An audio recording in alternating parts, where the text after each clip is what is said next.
welcome to a brand new episode of Script to Screen here on Radio Lebanon 96.2 FM.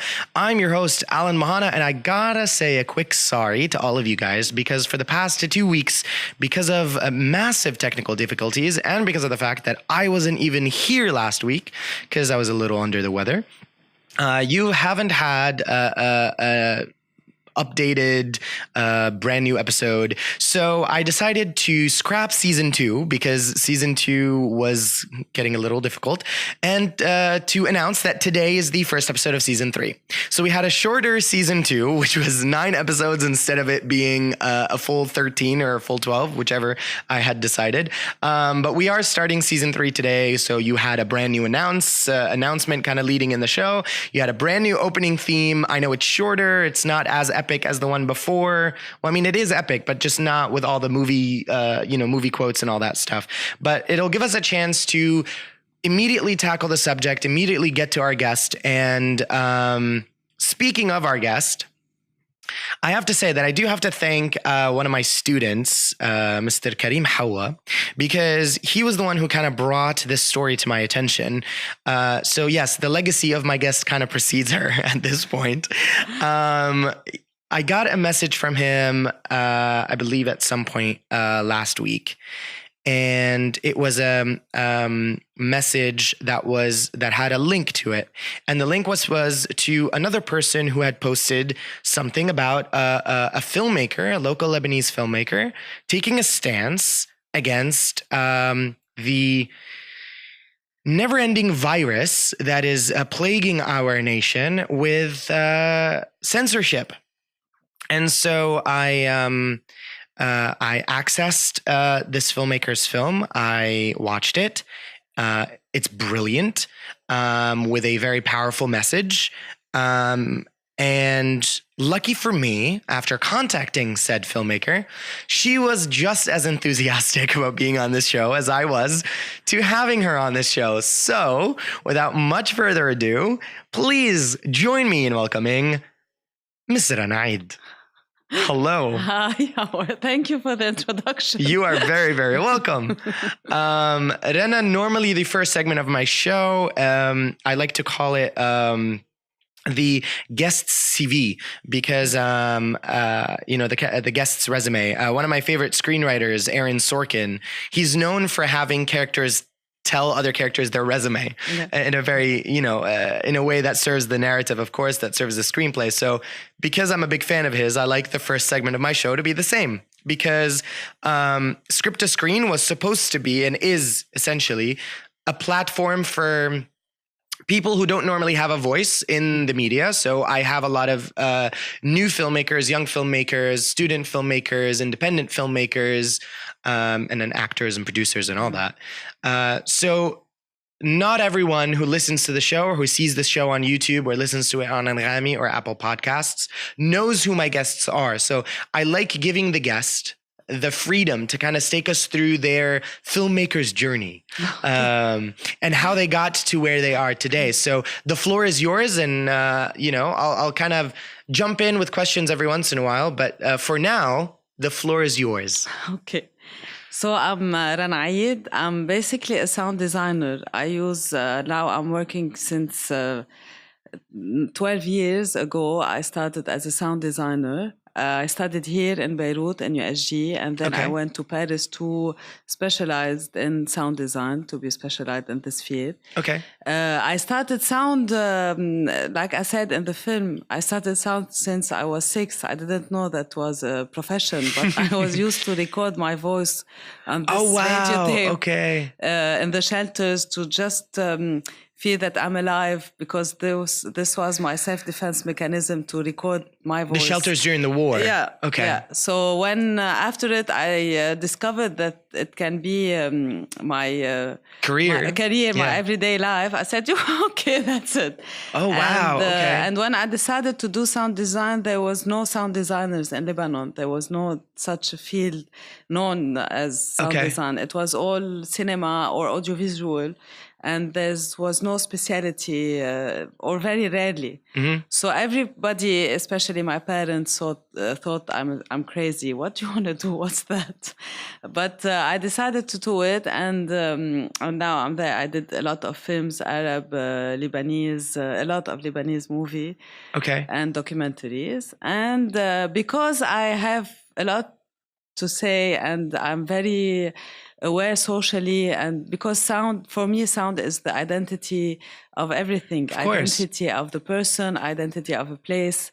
And because I work on ambiences, and I try to recreate the atmosphere, the ambiences of a city, of a country, I got this impression that, and I love Beirut. So I thought that, and especially during crisis, the sound of Beirut changed a lot. So I always felt that I have to do, and I love documentaries, but I said, I'm not ready. I will be ready someday, and I will do a documentary. And then it came this idea, and I said it can be related to sound because it's underground Beirut. So what do we hear, and how can we really defend our city through sound? And that's how you got to your film. Yeah. Okay. Yeah. Okay. Do you still have access to those tapes that you used to tape in the shelter? Unfortunately, there's no access on, because the whole building was collapsed because of the Israeli invasion at the time. So I had no traces of the cassette. No. That's so crazy, though. That's so crazy. You said so it started with that. It started with you recording, and then so you studied audiovisual at USG. Audiovisual, yeah. Okay, and then you decided to go to Paris, and even during my university, I was always I was telling all the professor, I want to do sound. This is what I want. So during the camera courses, I was very indisciplined because I told them I don't want to do anything else. Yeah, it's interesting because I love how everybody's journey, because I asked this question a lot on the show, is like, how did you get to where you are? I love how everybody's journey is very different, because like I didn't realize that I wanted to be a writer until I was already in a production master's, and then I was like, this isn't me. Whereas you were like, nope, sound. That's, like from day one, you're like, sound, like, what do you want to do? Sound. Exactly. That was it. So what is it, you may have answered this a little earlier, but what is it about sound that draws you think? Sound for me is because when I was a kid, I imagine it was like that because I was very afraid, and it can be from war. So I decided not to see the war. I decided to hear the war, not to see it. Okay. And because I was afraid of the images, but sound is much more shocking and frightening than the image. And then I realized that when I was in the university, that when you want to know someone, it's his voice, it's the way he moves, or the presence, or the noises he does. The cities, how can we understand a city if we can't hear it? And we know that Beirut is a very loud city, but why Beirut is a loud city? Why do we have this sound pollution? And I always say that in Arabic, sound has three meaning: the voice, the sound, the ambient sound, and voting. So it's all related, Okay. Wow, we've been 9 years without voting, more than that, with no election. And we don't hear each other. This is the problem. We even when you see a talk show on television, they yell at each other. They don't listen to each other. So listening to our city, it's very important for me, and to understand it and to know the problems of the city. This is our identity. That's why you remember in Euronews, they did a segment, No Comment, with a section of anything that's happening to the world with no comment of the presenter. It's only the sound of this event, the real sound of the event. Wow. Because you can understand the event, even the same image with other sound can mean different things. So the sound of the event, the sound, that's always my important thing while I work on films, that the identity of the place, how can we recreate the identity of a room, of a space, so we can understand it more. Last week. Yeah. Last Saturday. Last Saturday, actually, a week ago today. Something very shocking happened. And I don't even know if the word shocking is even the right term, but you were set to screen your documentary, a feature-length documentary, Panoptic. But you didn't. And you didn't because you chose not to, due to something else happening. So, quite objectively, I'm gonna try as diplomatically as we can. What happened? Thursday last week at 11 o'clock. In the evening? No. In the morning? In the morning. Okay. They called the organizer of the festival, the general security, and they said, we're going to allow the screening of Panoptic. Okay. So we're happy. And this was during the... during the festival, Ayam Beirut. Right. Okay. Days of Beirut. Days of Beirut. Cinema. Yeah. I don't know what the translation is. Exactly. Ayam Beirut Cinema. So the Cinematic Days of Beirut Festival, something along those lines. Yeah. And so they called Zena Sfeir, the director of the program, main programmer and the director of the festival. They said, we're going to allow the film, but we have to remove all the police soldiers from the detention center, because I filmed in the detention center. Okay. And we have to remove a sentence from the film. If you remove this, you get the screening. It was Thursday at 11. The film is projected Saturday at 9 p.m. Okay, that's already an impossible task. Exactly. Okay. But there's diplomatically, for me, there's three problems. For me, I've got censored really for one sentence. Okay. The sentence, maybe we're going to say it, but this one sentence, I refuse to be censored in this way. Okay. And I can't. It's the integrity. When we do films, and especially documentary, you have to be honest, and the integrity of your speech is very important. If I remove a sentence, it's as if I'm not convinced in this sentence. If I agree to remove a sentence, no, I'm very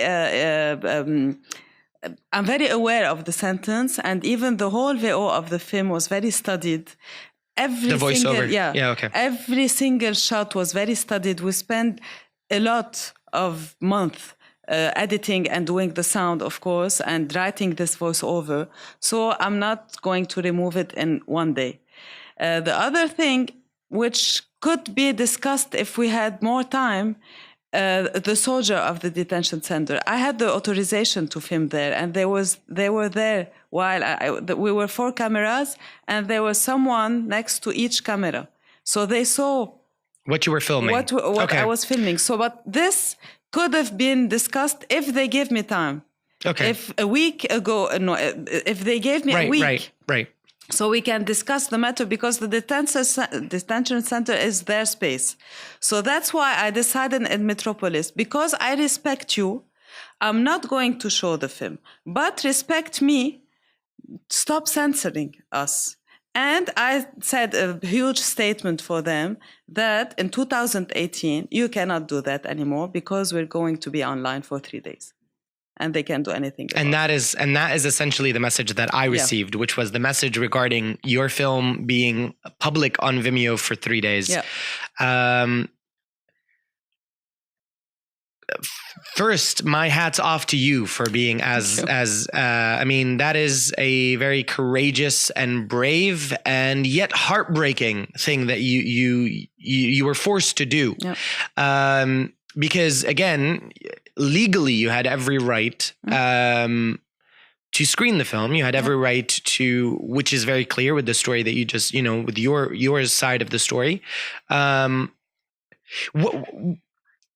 and this is where we'll get, down to the dirty side of the show. Yeah.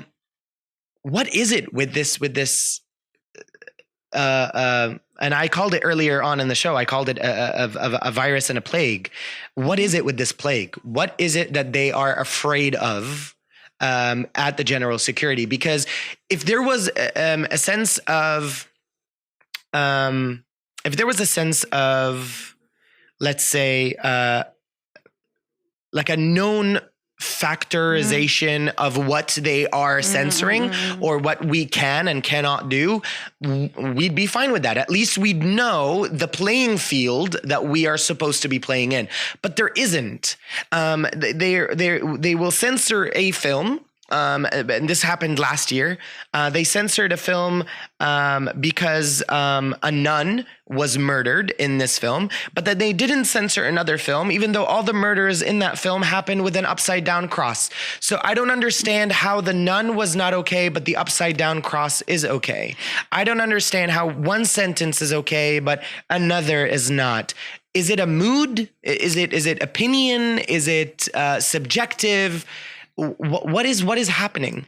There's, if you want, there's two problems, because the first, what I'm going to say is atrocities are being seen on television. Yes, atrocities. Yes, and discourses that can create civil war in a second. On TV, it's allowed.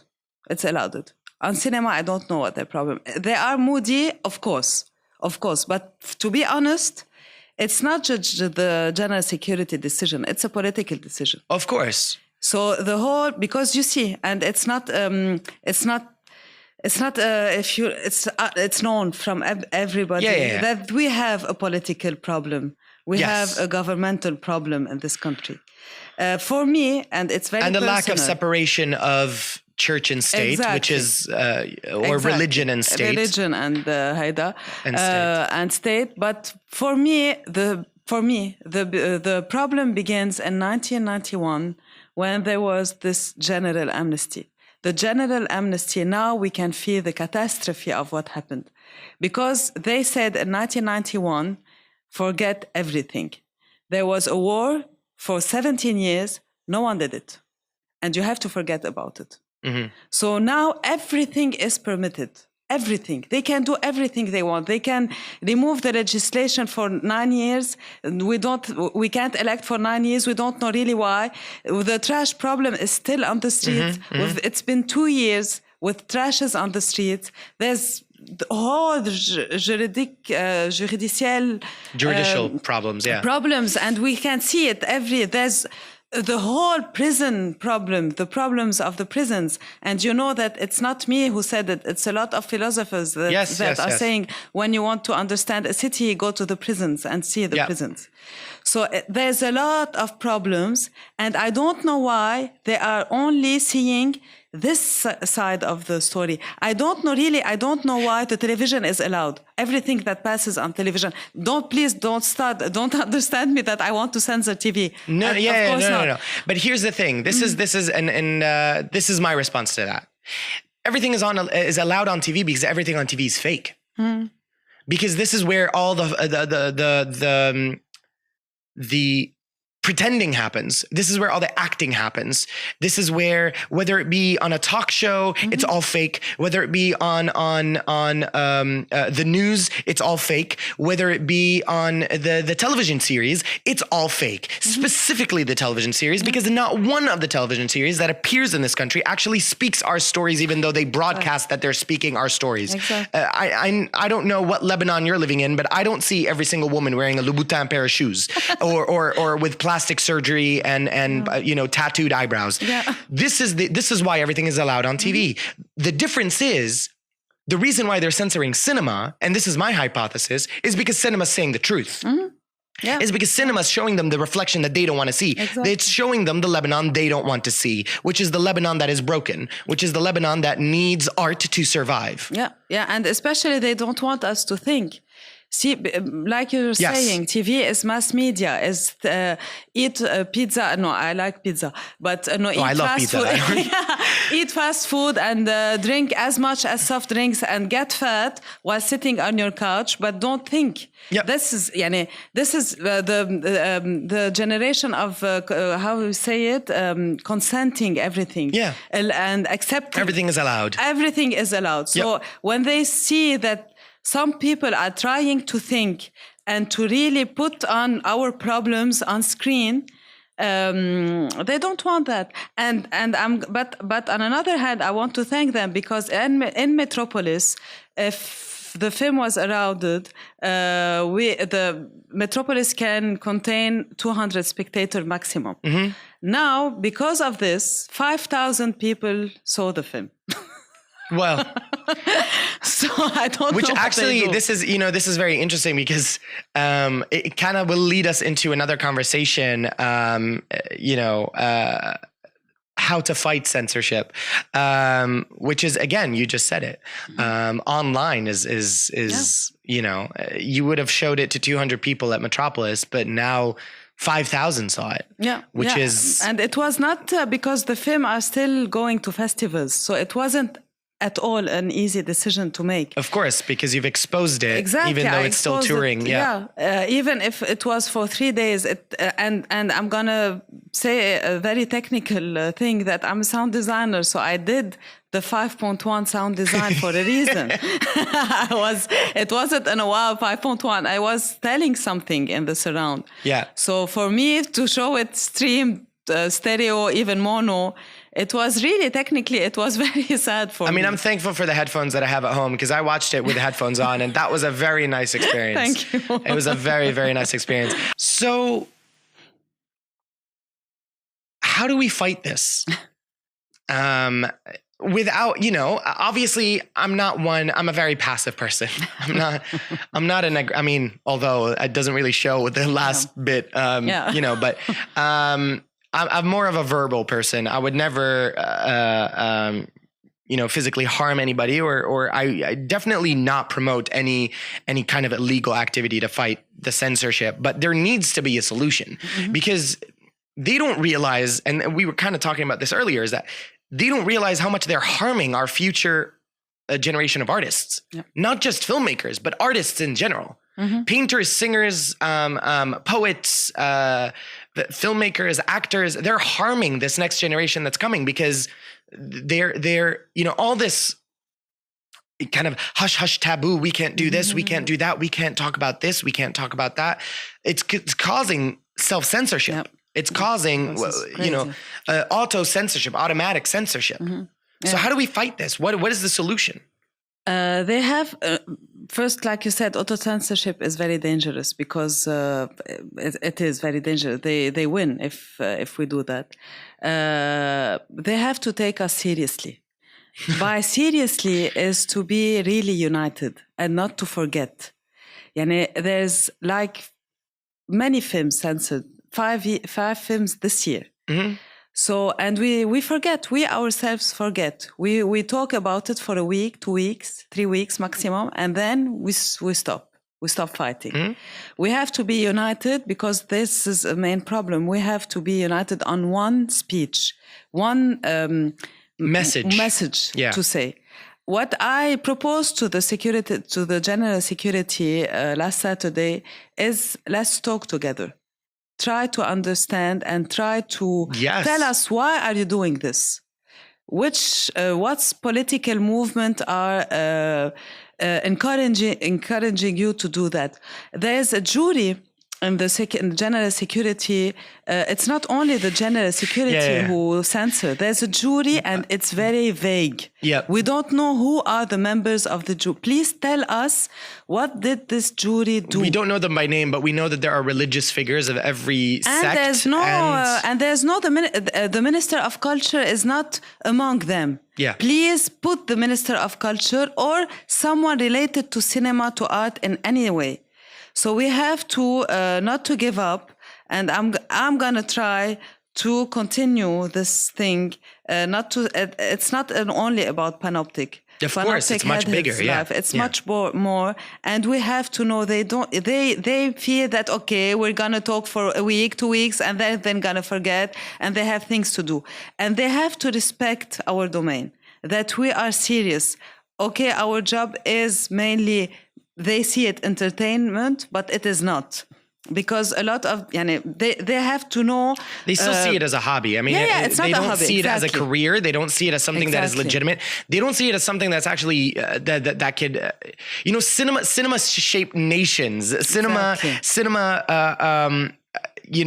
Cinema took entire nations to war. It brought nations back from war. Exactly. It inspired generations. It brought down generations. Cinema is everything. Cinema is memory. Cinema is.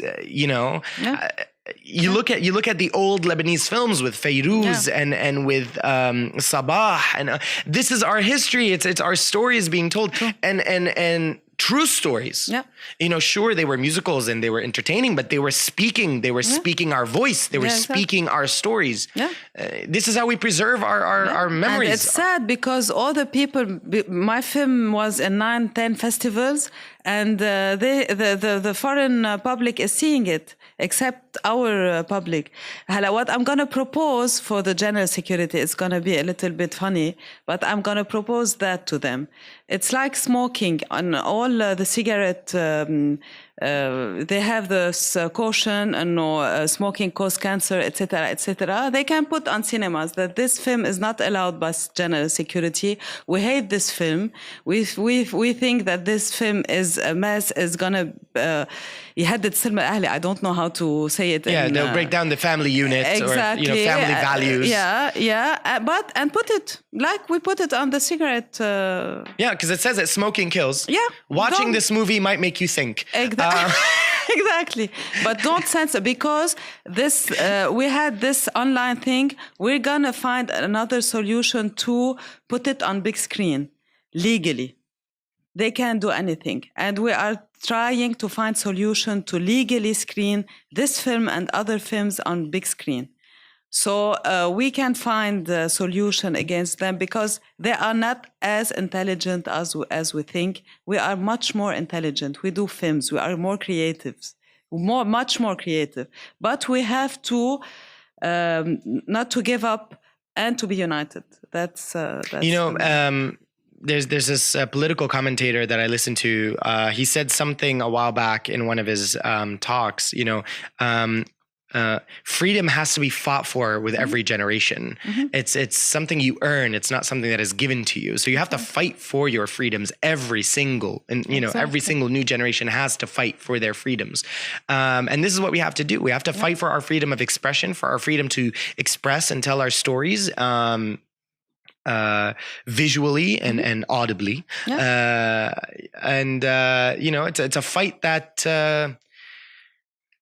it cannot fade. It has to, the spark needs to stay. And this is Beirut, and they pretend that Beirut is more civilized, between brackets, than the other nation that are but surrounded. every nation out there thinks it's better off than what it actually is. But unfortunately, our films are shown in every single Arab country in the festivals. And this is another, and then this is a black hole of unanswered questions, is how is it that it is okay for the Arab nations to show films that we in our country are banning or censoring? This is also something. Aren't we supposed to be the more progressive ones? Yeah, supposed to be. Supposed to be. We are supposed to be the more progressive ones. I mean, that is the image we see in our TV shows, is it not? Yeah. Very, women getting divorced left and right and having affairs and wearing Louboutin shoes and driving Ferraris and, You have a problem with Louboutin. No, it's just the easiest brand. It's the easiest brand that I know. I don't have a problem with the Louboutin shoes at all. I'm joking. I mean, I wouldn't wear them, but neither do I. Yeah. I can't afford it. That's exactly my point. And yet every woman in our shows is wearing clothes that 90% of our population can't even afford. Yeah. Okay, so we spoke about all of this stuff. We spoke about, potential solutions, which is, put a sign. I kind of like that idea. Yeah. Put a sign up that says, this film is, this is not approved by the general security. Enter at your own risk. Take the decision yourself. I always, I've said other things. My solution was always, you want to boycott a movie, you have every right to boycott it, but you don't have a right to tell me what I can and cannot see. So you can have a small crowd peacefully saying, don't watch this movie. Yeah.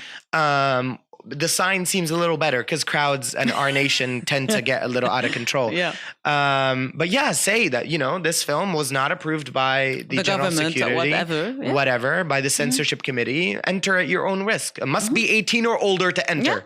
At least that way they're an adult and it's not like a 16-year-old is walking in to see something that a 16-year-old shouldn't see, although is seeing on the internet in their own time. Don't tell us what to do and what we don't have to. It's the whole, also the patriarchal system. Patriarchal system. You can't tell. We know what's good for your health. And we know what you can do, what you can watch, what you can eat. It's enough. It's enough. I agree with you. So what's next for you now? What are your next plans? What are your next projects? Aside from the fight will go on, but in parallel, how are we going to see more of your work? I have a lot of work as a sound designer. I'm fully booked until until July, maybe. Wow, that's amazing. So I have a lot of Lebanese and Arab film from all feature films. Wow. Yeah. Okay. So I have to go back to my passion because I need it. Yeah. I need it. It'll be a nice, refreshing boost of morale. Yeah, exactly. Anything that you can talk about, or are they all still kind of under wraps? Under wraps, They're all under wraps? There are two Lebanese feature, and there's other films from the region. I will talk about it later. I can't now because that's fine. Kill me. And I'm writing for a new documentary. Well, there we go. Okay. They're not going to Panoptic, the sequel. It's a little bit a sequel of the idea of an eye and who's watching us. I can't say more. Okay. It's going to be a surprise. So it's like Panoptic, the sequel, Panoptic with a vengeance. Panoptic is coming back to you guys. Panoptic returns Judgment Day. No, it's about who's watching us. That's interesting. Yeah. Okay. Since I kind of brought up Panoptic because of the whole sequel thing. How did that come together? I didn't really even get a chance to ask you earlier because we just jumped into the whole censorship thing. How did Panoptic come together? Like, where did the idea come from? Because it is a very audibly driven film. It's very clear because I had no idea you were a sound designer. And then you mentioned it when you were when we were talking before the show. And I was like, well, that makes so much sense because the film is so intricate in its sound. It's so detailed. And it's so sharp and it's clear. And it's literally a story driven by what you're hearing. And so how did that come together? Aside from your passion of sound, obviously. It was, the idea started when I discovered that under the bridge of Tahwita, there's a detention center. Okay. So my first reflex, if you want, was what's the sound in there? How can they live with all the cars that moving? But when I went there, I discovered that you can't hear the cars sound because and everything that all the sounds, there's no effect in the film, no single effect. Because this was my challenge. Everything you heard is something recorded on set. So it's all diegetic sound from the detention location. Center. Okay. And then when I saw that detention center is underground, I remember that I lived a lot of my life underground, and there's always Burj Al Mur. There's underground Burj Al Mur. We don't know underground Borivage. We don't know, and what's underneath this city. Okay. And why that, and the idea was mainly that why there's no change in Beirut and why we still have all our problems because we are zombies. Okay. For me, we are zombies. We Yeah. cannot die anymore. Yeah. So that's a sentence in the film that after when I went to Borivage, I understood that we went up from the shelters, but we're still underground. Our mentality, we're still sclerosed. It's still and, as ill sheltered and Yeah. still. Be careful, exactly. don't. And the idea, because of the general amnesty, everything is hidden underground. Yes. Everything we hide our problems underground. Yes. Even within families, there are a lot of, you hear a lot about, families don't communicate everything to each other, and it becomes, this is a psychotherapy term and it's in French, but it becomes a non-dit. It's like you bury it and you bury it and you bury it and then it kind of explodes. And all the country is non-dit. All the country and all of us are non-dit. Absolutely. Yeah? Absolutely. Well, everything is being deed here, though. We're deing a lot. We're deing a lot here. We're deing a lot here. Okay. So, in every show, this hasn't changed, even though this is kind of season 3. The last segment of the show is always the same. It used to be, the last 10-minute segment, but because the questions sometimes are a little deep in a way, I like giving a little bit more time now to my guests to be able to answer. So there are 10 questions. You haven't seen what they are. You don't know what they are, correct? Yeah, mommy. Yes. Yeah, no, it's fine. So here we go. Question 1. What is the film that you would defend for all time? Zed by Costa Gavras. Ooh, why? Because it's about everything, I believe. It's about the military system that can ruin a country. Oof. Yeah. Okay.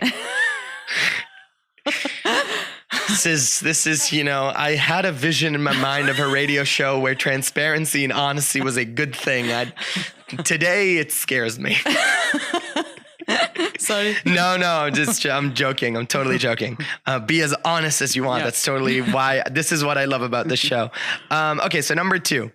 If your life could be defined as a film, what film would it be? In a very metaphorical way, Kill Bill. This is so true. It's so brilliantly true. Explain.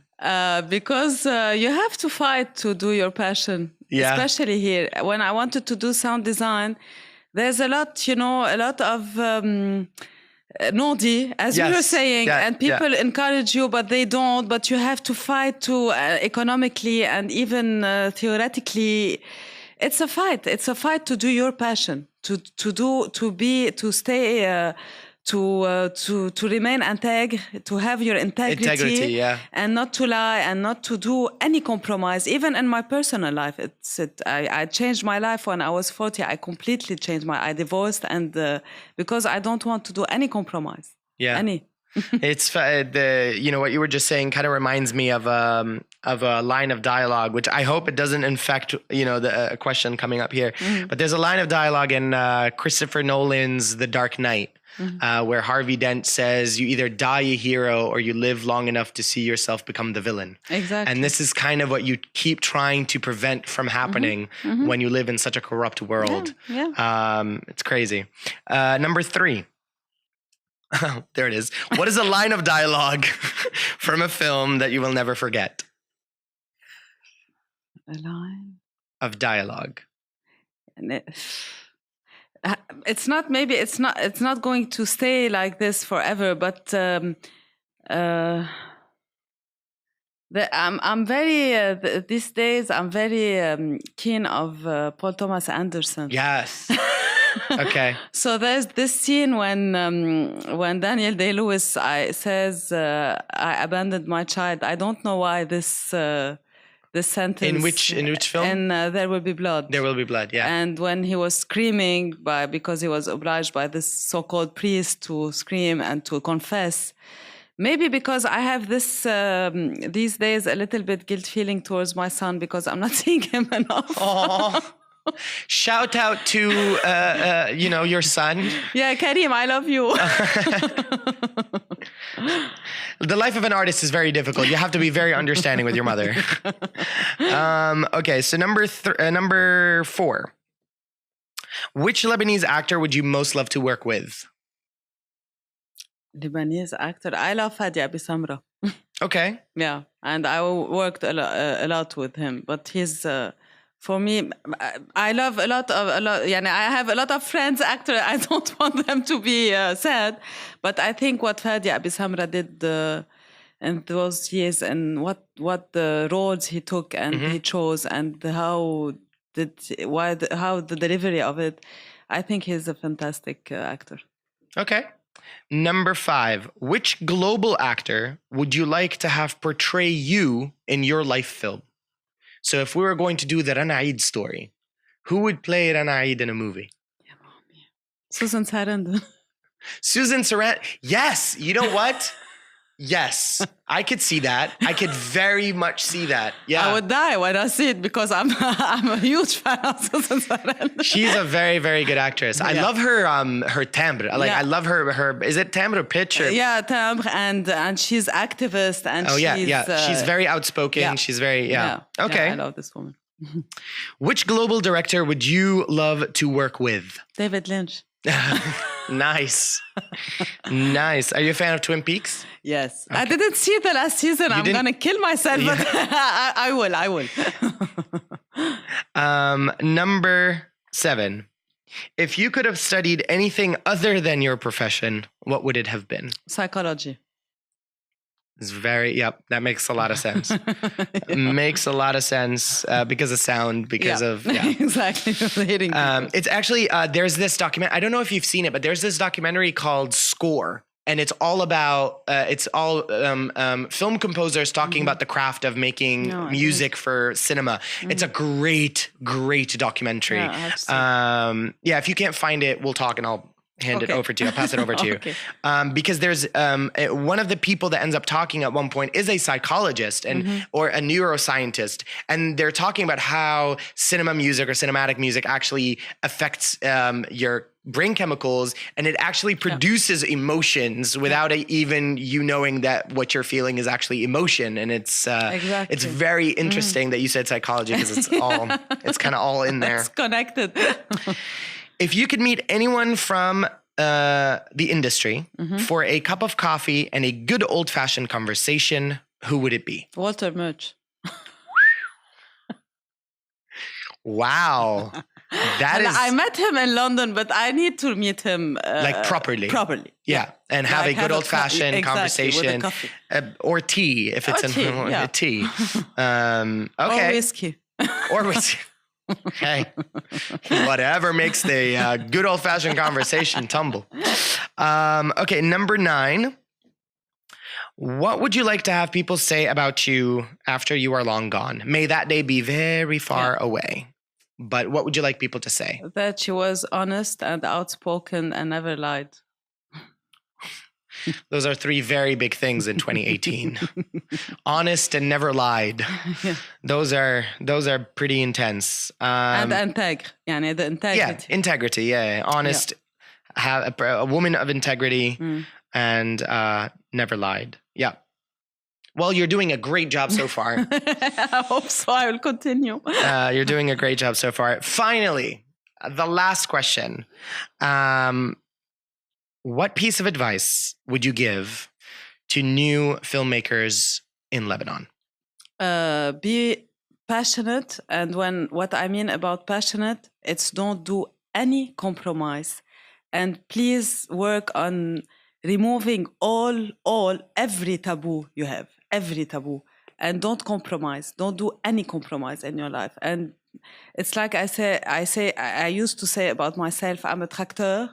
And I'm driving, and if someone is getting in my way, I'm gonna climb over them. Yeah.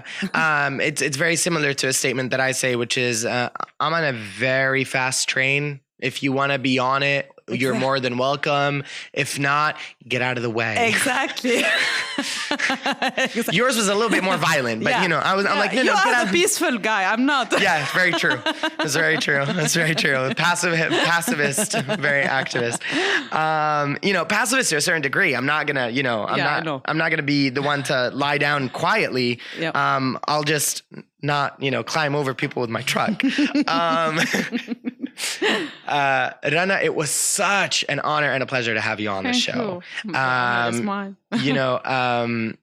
Script to Screen's, again, the objective of me being on the show and doing the show is to have these kinds of conversations that nobody else seems to want to have. And I don't know why. I don't know what the fear is. I think, I've had people on the show that I disagree with. I've had people on the show that I agree with.